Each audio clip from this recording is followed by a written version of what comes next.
Hello students, welcome to my YouTube channel study with Rakesh sir. आज हम आपके लिए लेकर आए हैं 12th क्लास पॉलिटिकल साइंस के फर्स्ट टर्म, जिसमें आपके 3 चैप्टर आ रहे हैं फर्स्ट बुक से। First book is contemporary world politics, यानी कि समकालीन विश्व राजनीति। तो उसमें जो आपका फर्स्ट चैप्टर है कोल्ड वॉर एरा, यानी कि शीत युद्ध, जो कि आपकी वेटेज रखता है पूरे 6 मार्क्स की। उसी को ध्यान में रखते हुए काफ़ी इम्पोर्टेंट और इंटरेस्टिंग क्वेश्चन बनाए हैं इसी बुक के बीच में से, जो कि आपके 6 मार्क्स को मेरे को लगता है वो पक्का कर देगा अगर आप इसको ठीक से कर लेते हैं। ये इस चैप्टर का फर्स्ट पार्ट है। कुछ एमसीक्यू क्वेश्चन और होंगे। तो सेकंड जो वीडियो है, अगर आप लोगों का सबका मुझे सपोर्ट अच्छा मिलेगा तो मैं सेकंड वीडियो यानी कि सेकंड पार्ट जो है इस फर्स्ट चैप्टर का, जो अदर एमसीक्यूज है, वो भी ज़रूर लेकर आऊँगा। तो फर्स्ट चैप्टर जो है कोल्ड वॉर एरा, हम उसको स्टार्ट करते हैं। तो चैप्टर फर्स्ट स्टार्ट करने से पहले हम थोड़ा सा इंट्रोडक्शन ऑफ कोल्ड वॉर कर लेते हैं, बिकॉज जो चैप्टर है वो कोल्ड वॉर से ही डायरेक्ट स्टार्ट है। बेसिकली आपको पता होगा कि सेकेंड वर्ल्ड वॉर के बाद जब जर्मनी, जापान और इटली हार जाते हैं वॉर में, और क्या बोलते हैं, देन उसके बाद वर्ल्ड जो है वो एक तरह से 2 पार्ट्स में क्या होता है, डिवाइड हो जाता है। और 2 पार्ट्स में एक वेस्टर्न अलाइंस हो जाते हैं पूरा वर्ल्ड जो होता है, और एक होता है ईस्टर्न अलाइंस होता है। यहाँ तक कि जर्मनी को भी 2 भागों में, यानी कि 2 पार्ट्स में क्या करते हैं, डिवाइड कर देते हैं। एक होता है ईस्ट जर्मनी और एक होता है वेस्ट जर्मनी। यानी कि एक तरह से आपने बर्लिन की दीवार के बारे में भी सुना होगा, जो एक बहुत बड़ा क्या है, साइन है कोल्ड वॉर का, कि वो जो बर्लिन की वॉल है वो क्या करती है, वर्ल्ड को 2 पार्ट्स में डिवाइडेड करती है। तो यहाँ पे क्वेश्चन ही है ये भी, choose the incorrect statement about the cold war. यहाँ पे आपको इनकरेक्ट स्टेटमेंट आपको क्या करनी है, चूज़ करनी है अबाउट कोल्ड वॉर, यानी कि शीत युद्ध से संबंधित आपको इसमें से जो गलत बोला है उसको चूज़ करना है। मैं पहले इंग्लिश भी पढ़ूंगा और हिंदी भी पढ़ूंगा, फिर आपको मैं हिंदी में भी बताऊंगा इसको। तो first option is cold war was tension, arms race and ideological war between 2 super powers, USSR and US and their rivalries. यानी कि ये पहले ऑप्शन में कह रहा है कि क्या ये इनकरेक्ट है या सही है, कि जो कोल्ड वॉर था, जो शीत युद्ध, जो लगभग 45 ईयर्स तक चला, यानी कि 1945 से लेके 1991 तक, वो दोनों जो सुपर पावर्स थी और उनके जो सहयोगी जो थे, दूसरे जो देश थे जो उनको सपोर्ट कर रहे थे या फिर जो नाटो सीटों में थे, उनके सबके बीच में टेंशन्स थी, यानी कि एक तनाव था पूरे लगभग 45 ईयर्स तक, कि कब किसके ऊपर अटैक करेगा। Arms race, second option, second है आर्म्स रेस, यानी कि आर्म्स रेस यानी कि दोनों के बीच में, दोनों महाशक्तियों के बीच में, दोनों सुपर पावर के बीच में किसको लेकर रेस थी, आर्म्स रेस, यानी कि ज़्यादा से ज़्यादा वेपन्स कौन बना सकता है, ज़्यादा से ज़्यादा न्यूक्लियर बॉम्ब्स कौन बना सकता है। एंड आइडियोलॉजिकल वॉर, अब आइडियोलॉजिकल वॉर भी कोल्ड वॉर को बोला जाता है, बिकॉज एक जब वर्ल्ड 2 भागों में यानी कि 2 पार्ट में डिवाइडेड होगा, तो वो एक कैपिटलिज्म होंगे यानी कि पूंजीवादी होंगे, दूसरे कौन होंगे, दूसरे होंगे सोशलिस्ट या कम्युनिस्ट, जिसको हम बोलते हैं यूएसएसआर होगा। ठीक है, तो ये तो पता ही हमें कि जो वर्ल्ड है वो पश्चिमी गठबंधन और एक पूर्वी गठबंधन, यानी कि वेस्टर्न अलाइंस और ईस्टर्न अलाइंस में डिवाइड हो जाता है। तो फर्स्ट ऑप्शन आपको क्या लगता है कि cold war was tensions, arm race and ideological war between 2 super powers, USSR and US and their rivalries. ठीक है, ये तो ठीक है। ओके, फर्स्ट करेक्ट है। Second, the word cold war was first ever used by Bernard Baruch, but it made popular by professor Lippmann. ये भी ठीक है। ये भी करेक्ट स्टेटमेंट है कि कोल्ड वॉर का जो वर्ड है, ये शब्द है कोल्ड वॉर यानी कि शीत युद्ध, सबसे पहले किसने यूज़ किया, ये बर्नार्ड बरूच ने किया। लेकिन इसको पॉपुलर, सबसे ज़्यादा जो लोकप्रिय जो बनाया, वो किसने बनाया है, प्रोफेसर लिपमैन ने बनाया है। It was direct hot war, तीसरा ऑप्शन है, it was direct hot war between 2 super powers. क्या लगता है आपको, ये सही होगा कि ये डायरेक्ट क्या था, दोनों क्या, ये दोनों आमने सामने लड़ रहे थे इस कोल्ड वॉर के टाइम में 1945 से लेकर 1991 तक। तो मे बी क्या होगा, ऑप्शन नंबर जो थर्ड है वो क्या हो सकता है, इनकरेक्ट हो सकता है। अभी हम बोल नहीं सकते क्योंकि हमारे पास फोर्थ ऑप्शन भी है। तो फोर्थ है proxy wars are tools of the cold war. अब देखिए प्रॉक्सी वॉर्स क्या होते हैं। प्रॉक्सी वॉर्स ये होते हैं जैसे कि मतलब जैसे टू सुपर पावर्स बेसिकली थी, जैसे यूएसएसआर और यूएस।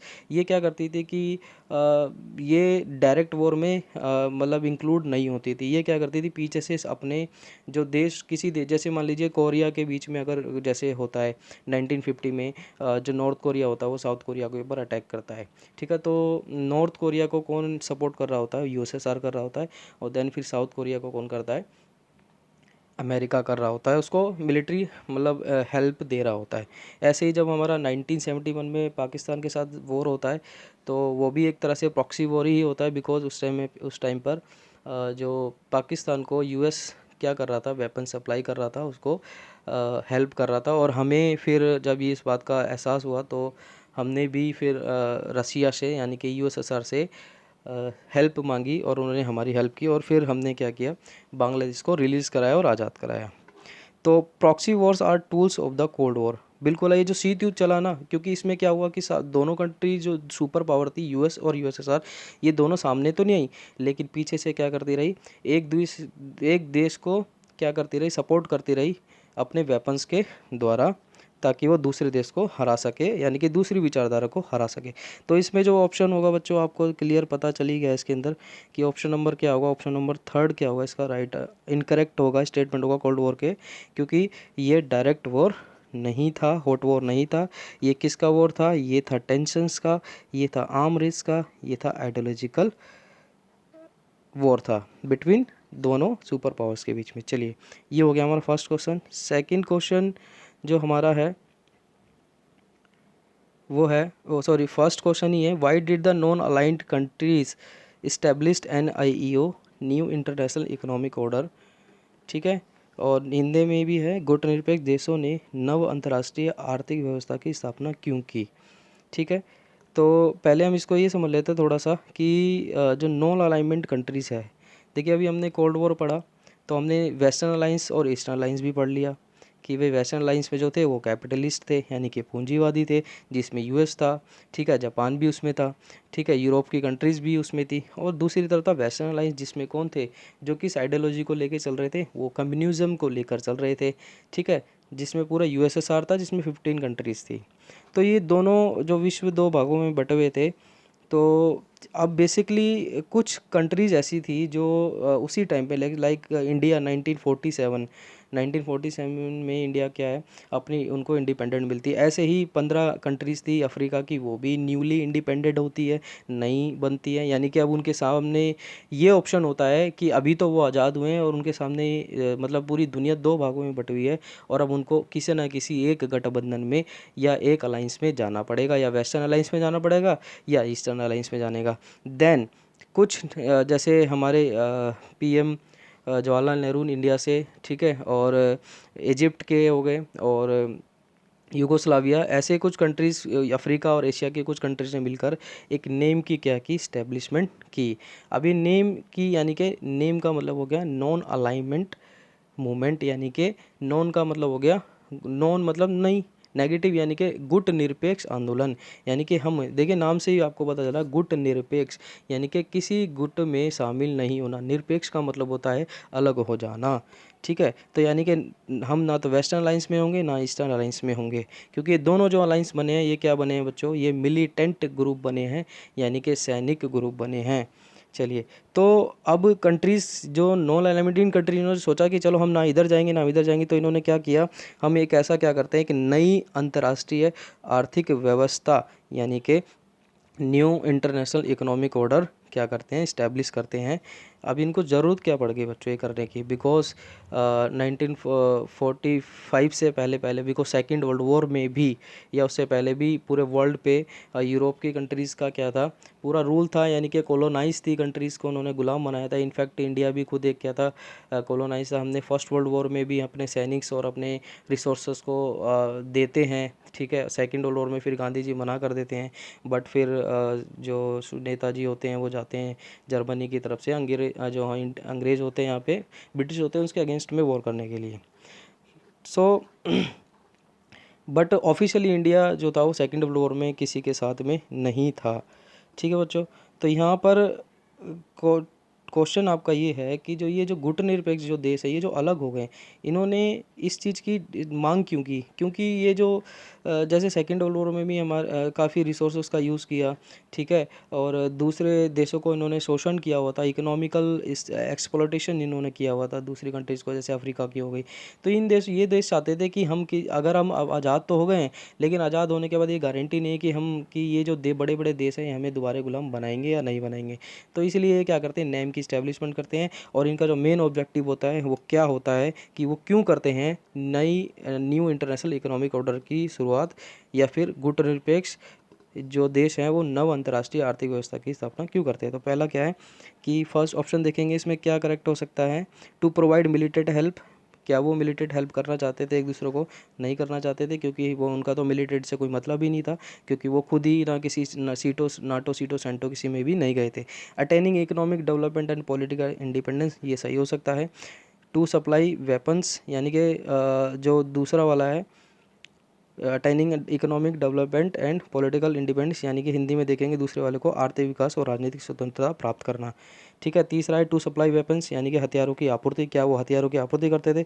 चौथा है to secure freedom of a country, देश की आज़ादी को सुरक्षित करना। तो इसका सीधा सीधा आंसर क्या होगा बच्चों? सीधा सीधा इसका आंसर होगा ऑप्शन नंबर 2, यानी कि उनको पता था यार हम अभी तो गुलाम थे, अभी अभी हम आज़ाद हुए हैं, तो हमें क्या करना है कि हम ऐसी अंतर्राष्ट्रीय आर्थिक व्यवस्था करते हैं, ठीक है, एक ऐसी व्यवस्था चाहते हैं जिसमें हम अपना आर्थिक विकास, हम अपना इकोनॉमिक डेवलपमेंट कर सके और राजनीतिक स्वतंत्रता भी प्राप्त कर सके।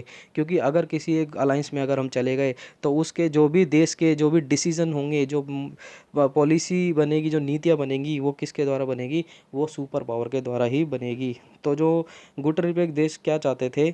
आर्थिक विकास और राजनीतिक स्वतंत्रता प्राप्त करना चाहते थे, ठीक है। तो ये नेक्स्ट क्वेश्चन हम देखते हैं।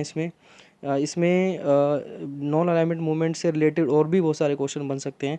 तो एक्स्ट्रा क्वेश्चंस है, कुछ एक्स्ट्रा फैक्ट्स है इसके अंदर, जैसे we can found the roots of the name in Bandung summit that was held in 1955, यानी कि अगर हम नेम की स्टैब्लिशमेंट देखें, उसकी रूट्स, उसकी जड़ें को देखें, तो वो हमें कहाँ मिलेगी?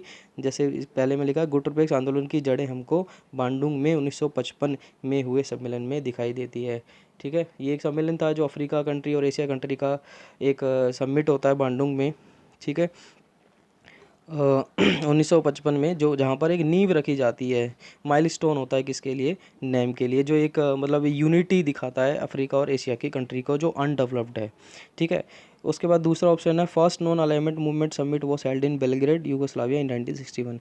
ये सब हमको पता ही है कि पहला जो सम्मेलन जो होता है गुटनिरपेक्ष आंदोलन का, पहला सम्मेलन बेलग्रेड यूगोस्लाविया में 1961 में होता है, ठीक है। तीसरा ऑप्शन है, India host 7th summit of non alignment movement in 7 to 12 मार्च 1983, यानी कि भारत ने 7वें गुटनिरपेक्ष आंदोलन सम्मेलन की अध्यक्षता 7 से 12 मार्च 1983 को की थी।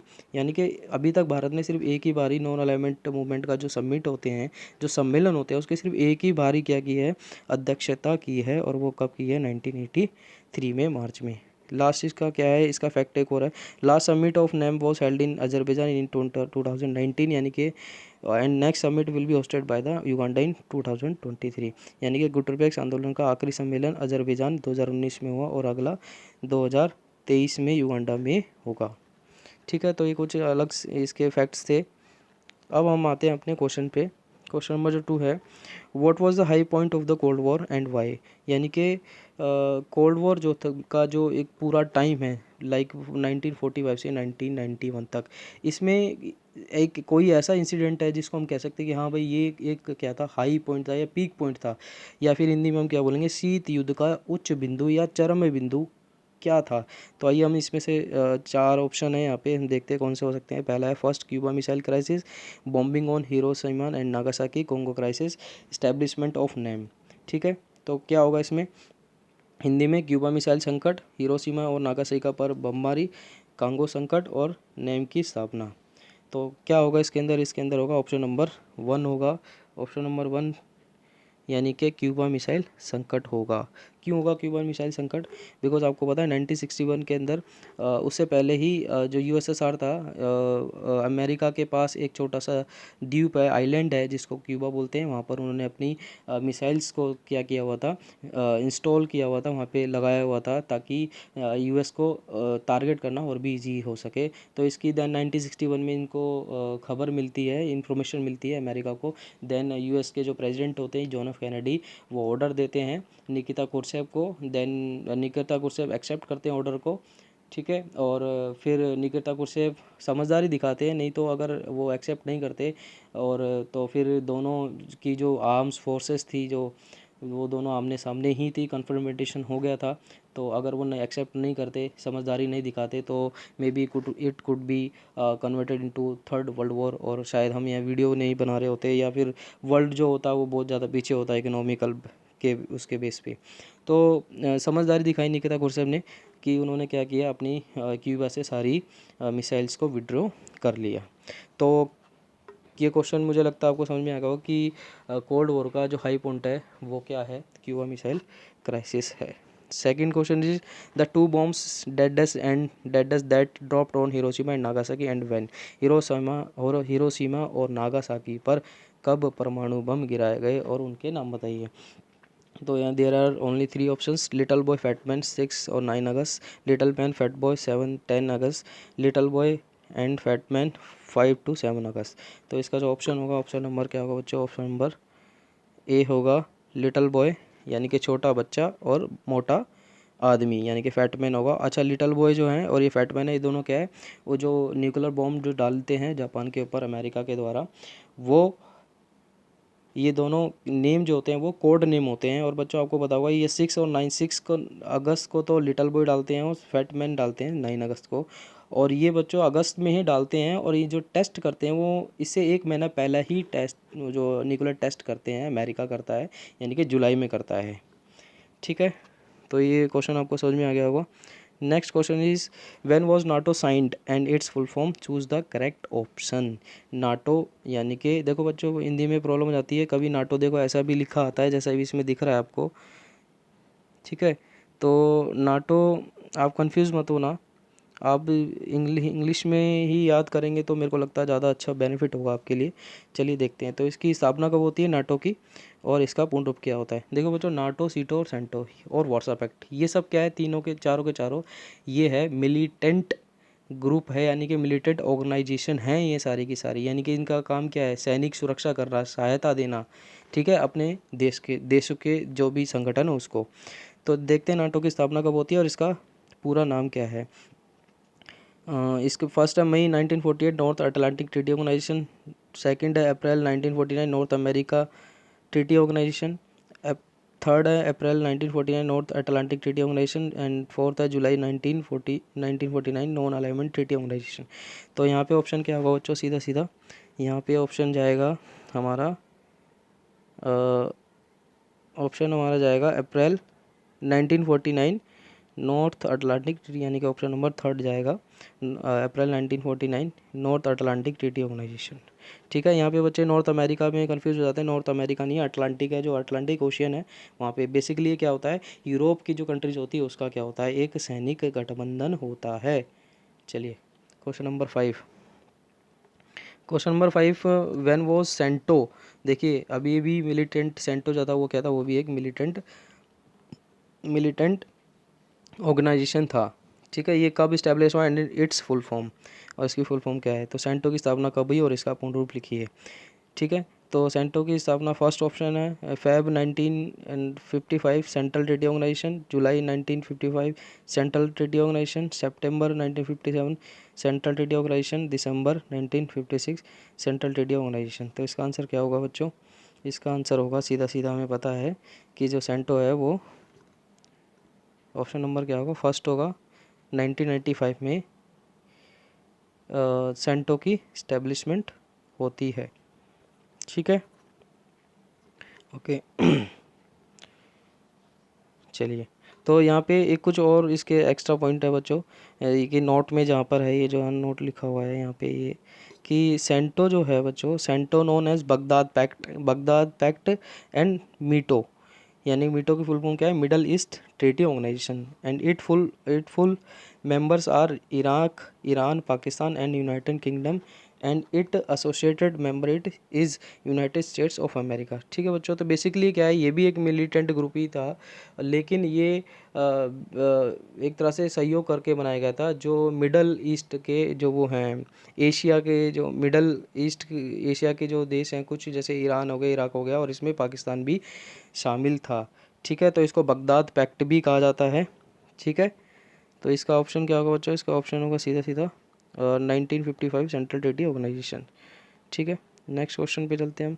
Y did the super power try to control small countries, choose the correct option. यानी कि अब देखिए क्वेश्चन भी कभी कभी क्या बहुत बार पूछा जाता है ये वाला भी। तो क्वेश्चन ये है कि why did the super power try to control small countries, choose the correct option. तो आप देखिए इसमें आपको चूज़ करना है कि जो बड़ी बड़ी शक्तियाँ होती थी वो छोटे छोटे, जैसे अब यूएसएसआर ने अफगानिस्तान के ऊपर अटैक किया। ठीक है, यहाँ से जब नॉर्थ कोरिया ने साउथ कोरिया के ऊपर अटैक किया तो नॉर्थ कोरिया को हेल्प कौन कर रहा था, यूएसएसआर कर रहा था। साउथ कोरिया को कौन कर रहा था, यूएस कर रहा था वो, ताकि वो सोच रहा था कि ये क्या है, हमारे अलाइंस में आ जाए, हमारे गठबंधन में आ जाए। ऐसे ही कोशिश कर रहे थे सारे देश, है ना, बड़ी बड़ी सुपर पावर। तो ये क्यों करना चाह रहे थे, है ना। जैसे अमेरिका ने भी कई 1991 में, 2003 में क्या किया है, इराक के ऊपर क्या किया, अटैक किए हैं। तो वो क्यों करना चाहते थे। ठीक है, तो वो छोटे देशों को क्यों अपने अंडर में करना चाहते हैं।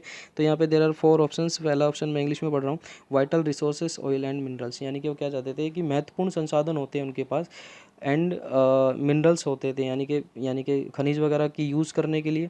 एंड सेकंड है territories from where the super powers could launch their weapons and troops. अब देखिए जो यूएसएसआर था उसको क्या पड़ी थी क्यूबा में मिसाइल इंस्टॉल करने की। उसको पता था कि मैं क्यूबा से ईज़िली अमेरिका को क्या कर सकता हूँ, टारगेट कर सकता हूँ। क्योंकि अगर मैं यहीं अगर क्योंकि उस समय पे आप खुद ही सोच सकते हैं कि इतनी ज़्यादा रेंज की मिसाइल्स नहीं होंगी, तो वो कम रेंज की मिसाइल्स होंगी, यानी कि वो उसको ईज़िली टारगेट कर सकते थे। थर्ड है location from where they could spy each other, यानी कि एक दूसरे की स्पाई मीन्स क्या होता है, जासूसी कर सकते हैं। एक फोर्थ है economic support, in that many small allies together could help pay for military expenses. ठीक है, यानी कि इसमें आर्थिक समर्थन, कई छोटे सहयोगी मिलकर कहने खर्चे का भुगतान कर सकते हैं, यानी कि मिल बांट के एक दूसरे को कोऑपरेटिव सिक्योरिटी देते थे।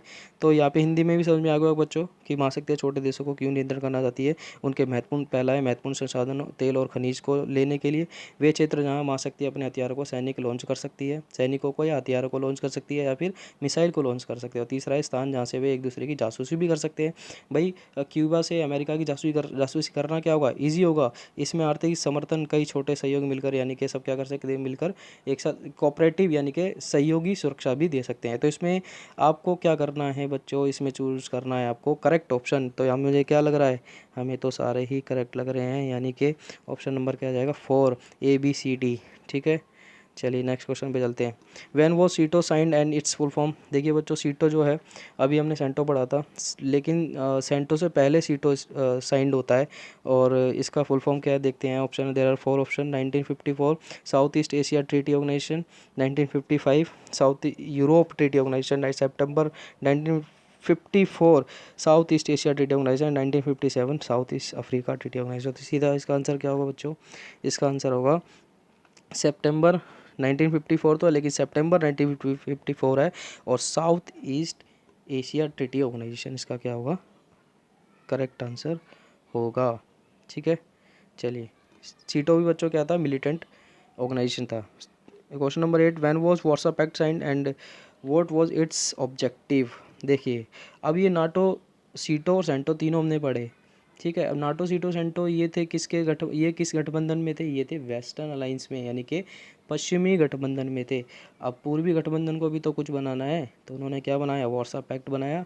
ठीक है, वार्सा पैक्ट जो बनता है वो कब बनता है बच्चों, आपका इसमें ही है क्वेश्चन भी है, वार्सा पैक्ट पर हस्ताक्षर कब किए गए और इसका उद्देश्य क्या है। तो वार्सा पैक्ट भी कब बनता है बच्चों, वार्सा पैक्ट बनता है 1955 में। ऑप्शन नंबर 4 क्या होगा, इसका करेक्ट आंसर होगा 1954 में वार्सा पैक्ट बनता है। और देखिए ऑब्जेक्टिव क्या थे इसके, क्वेश्चन भी है आपका कि इसका उद्देश्य क्या था। और इसका उद्देश्य क्या था, objective its principal function was to counter NATO's forces in Europe, यानी कि उनका मेन जो काम था वो क्या काम था, वो काम ये था कि जैसे नाटो को किस तरह से रोका जाए, यानी कि काउंटर मीन्स उसका कैसे सामना किया जाए, उसके जो इफ़ेक्ट है, जो उसका प्रभाव है, उसको प्रभाव को कैसे कम किया जाए, इसी के लिए ही यूएसएसआर ने क्या बनाया था, 15 कंट्रीज़ को मिला के वार्सो पैक्ट बनाया था। क्वेश्चन नंबर 9, अब इसमें आपको match the following with their blocks करना है। यानी कि अभी हमने पढ़ा है ना कि पश्चिमी गठबंधन है और पूर्वी गठबंधन है, तो ऐसे ही है जो कंट्रीज है वो किस गठबंधन में थी, यानी कि किस अलाइंस में थी। तो पोलैंड, पोलैंड बेसिकली क्या है बच्चों, ईस्ट यूरोप जो है उसमें आता है, लेकिन पोलैंड किस में आता है, यूएसएसआर की 15 कंट्री में से एक आता है। तो हम यूएसएसआर पोलैंड को किस में मानेंगे, पोलैंड को हम मानेंगे कौन से अलाइंस में, ईस्टर्न अलाइंस में। ठीक है, ईस्टर्न अलाइंस मीन्स पूर्वी गठबंधन में। श्रीलंका, श्रीलंका ना तो ईस्टर्न अलाइंस में था ना वेस्टर्न अलाइंस में था, ये किस में था भाई साहब, ये था नैम में, गुटनिरपेक्ष आंदोलन में था।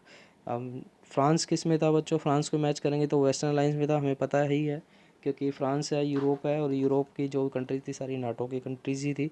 जापान, कंफ्यूज वर्ड आ गया जापान, क्योंकि जापान क्या था बच्चों, आपको पता है कि सेकेंड वर्ल्ड वॉर में जर्मनी, इटली और जापान मिलकर लड़ रहे थे, तो हमने सोचा कि जो जापान है वो क्या पता यूएसएसआर या फिर दूसरी आइडियोलॉजी को, लेकिन जापान किस में जाता है, वेस्टर्न अलाइंस में जाता है।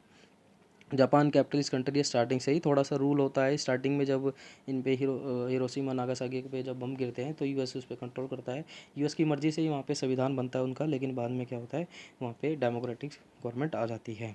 ठीक है, नेक्स्ट है नाइजीरिया। नाइजीरिया क्या है, अफ्रीका की कंट्री है, तो वो कहाँ जाएगी, नैम में जाएगी। और नॉर्थ कोरिया, हमारे भाई साहब किम जोंग, ठीक है, आपको पता ही है उनका गुस्सा तो अलग ही है, वो भाई साहब किसी को मानते नहीं है, किसी की सुनते नहीं है। और जो हमारा यूएनओ है, यूनाइटेड नेशन ऑर्गेनाइजेशन है, अंतर्राष्ट्रीय जो संगठन है हमारा, उसकी भी नहीं सुनते, ना उनके मेंबर है वो, सब परेशान है उस भाई से। ठीक है, और पता नहीं क्या करता है वो, अपने जैसे बाल कटवाता है सबके, अपनी बीवी जैसे बाल कटवाता है सारी लेडीज़ों के। ठीक है, तो नॉर्थ कोरिया किस में जाता है बच्चों, ईस्टर्न अलायंस में जाता है, वार्सो पैक्ट में, क्योंकि आपको पता हुआ जब कोरिया युद्ध होता है, तो जब कोरिया दो भागों में बढ़ जाता है, नॉर्थ कोरिया साउथ कोरिया, तो नॉर्थ कोरिया जो होता है वो अटैक करता है साउथ कोरिया के ऊपर, देन नॉर्थ कोरिया को कौन सपोर्ट कर रहा होता है, वार्सो पैक्ट कर रहा होता है। ठीक है बच्चों, चलिए नेक्स्ट क्वेश्चन, व्हेन डिड सीटो एंड सेंटो डिसॉल्व, यानी कि अब देखिए सीटो सेंटो बन गया, ठीक है, सीटो बना 19 सितंबर 1954 में और सेंटो बना 1955 में। तो अभी ये विघटन भी होंगे, ख़त्म भी होंगे, तो ये दोनों ख़त्म क्यों हुए बच्चों, ऑप्शन है 1975, 1979, 1975, 1976, 1977, 1979 और 1977 और 1980। तो इसका सीधे सीधा आंसर क्या होगा बच्चों, ऑप्शन नंबर थर्ड होगा।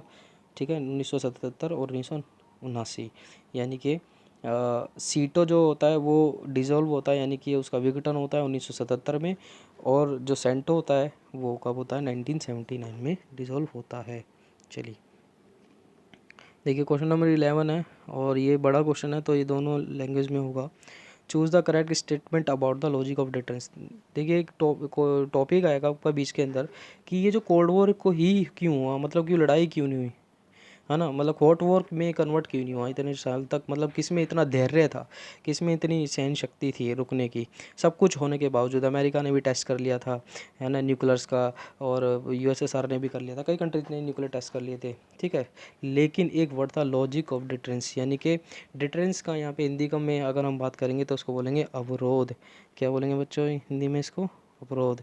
तो अवरोध का मतलब ये है कि इसका मीनिंग क्या है, अवरोध यानी डिटरेंस, यानी कि आपको कोई चीज़ ऐसी है जो रोक रही है। अब आपको जो ऑप्शन है इसमें आपको बताना, choose the correct statement about the logic of deterrence, यानी कि उस स्टेटमेंट को आपको चुनना है जो किसको जो किसके बारे में सही बताती है लॉजिक ऑफ डिटरेंस में। तो मैं एक बार पढ़ता हूँ, the two super powers working on expanding their spheres of influences in a different parts of the world. Second है the event of nuclear war, both sides will be so badly harmed that it will be impossible to declare one side or other side as the winner. For powers and the countries, the rival blocs led by the superpowers were expected to behave as rational and responsible actors. The smaller states in the alliance used to the link the superpowers for their on purpose. तो इसमें हिंदी में पढ़ लेते हैं एक बार अवरोधक के बारे में, क्योंकि हम अवरोध के बारे में पढ़ रहे हैं, डिटरेंस क्या है, क्यों नहीं हो पाया थर्ड वर्ल्ड वॉर, क्या काम कर रहा था उसके पीछे। तो 4 ऑप्शन है उसमें देखते हैं कि अवरोध का मतलब है क्या। दुनिया के विभिन्न हिस्सों में अपने प्रभाव के भाले मतलब के विस्तार पर काम कर रहे थे। दोनों महाशक्तियाँ चाह रही थी कि दोनों क्या करना चाह रही थी, अपनी पावर्स को एक्सटेंड करना चाह रही थी। दूसरा, परमाणु युद्ध की घटना में दोनों पक्षों की इतनी मुश्किल से ही शायद इतनी बुरी तरह से नुकसान हुआ कि एक पक्ष या दूसरे पक्ष को विजेता घोषित करना असंभव होगा। तीसरा है, शक्तियों और देशों के लिए महाशक्तियों के नेतृत्व में प्रतिद्वंदी गुटों से तर्कसंगत और जिम्मेदारी अभिनेताओं के रूप में व्यवहार करने की अपेक्षा की गई थी। गठबंधन में छोटे राज्यों ने अपने उद्देश्य के लिए महाशक्तियों के साथ संबंध का इस्तेमाल किया। तो बच्चों सीधा सीधा लॉजिक ऑफ डिटरेंस जो है यानी कि अवरोध है, उसका ऑप्शन नंबर हमारा क्या आ जाएगा, ऑप्शन नंबर हमारा होगा सेकंड। देखो आपको पढ़ने से ही पता चल रहा होगा ऑप्शन नंबर सेकंड कि ये जो ऑप्शन नंबर सेकंड है ये वाला कि परमाणु युद्ध की घटना में दोनों पक्षों को इतनी मुश्किल, देखिए अब दोनों ने न्यूक्लियर टेस्ट किए हैं, आर्म्स रेस हो रही है, दोनों पता नहीं चल रहा कौन कितने बना रहे हैं। यूएनओ भी ढंग से अभी इस्टेब्लिश हुआ ही है काम, वो भी उसको भी नहीं पता कि एक्चुअल में कौन सी कंट्री के पास कितने न्यूक्लियर वेपन्स है कितने नहीं है, तो पता नहीं चल रहा किसके पास। तो अगर मान लीजिए अगर वॉर होता भी है तो एक साइड को पता है कि अगर उस पर अटैक करता हूँ तो वो बदले में मेरे को क्या करेगा, वो भी अटैक करेगा, और वो कितना अटैक करने के बाद मेरे को कितना नुकसान होगा पता भी नहीं चलेगा, यानी कि दोनों को बराबर नुकसान हो सकता है। तो ये सेकंड वाला ऑप्शन है बच्चों, देखो इसके अंदर इंग्लिश में कि the event of nuclear war both sides will be so badly harmed, यानी दोनों क्या होंगे बहुत मतलब काफ़ी बुरी तरह से उनको क्या होगा, नुकसान होगा। That it will be impossible to declare one side और other side as the winner, यानी कि बहुत मुश्किल हो जाएगा क्योंकि नुकसान इतना हो जाएगा पता ही नहीं चलेगा भाई कौन जीता है। ठीक है, तो question number second is will be correct option. ठीक है, चलिए मैं आशा करता हूँ कि आपको ये समझ में आ गया होगा 11th क्वेश्चन। तो इसी तरह से अभी ये चैप्टर पूरा कंप्लीट नहीं हुआ है, और भी इसमें एमसीक्यूज है, मैं आपके लिए लेकर आऊँगा इंटरेस्टिंग एमसीक्यूज है इंटरेस्टिंग फैक्ट्स के साथ। तो don't forget to like share comment and subscribe. And second part में मैं आपको लेकर आऊँगा इसी से रिलेटेड जो एमसीक्यूज बच गए हैं। अगर आपके कोई सुझाव हो, कुछ अगर आपको सजेशन देनी है कि सर इस तरह से बनाना है या कैसे बनानी है, तो वो भी आप मुझे कमेंट बॉक्स में लिख कर दे सकते हैं। Okay, thank you so much, bye.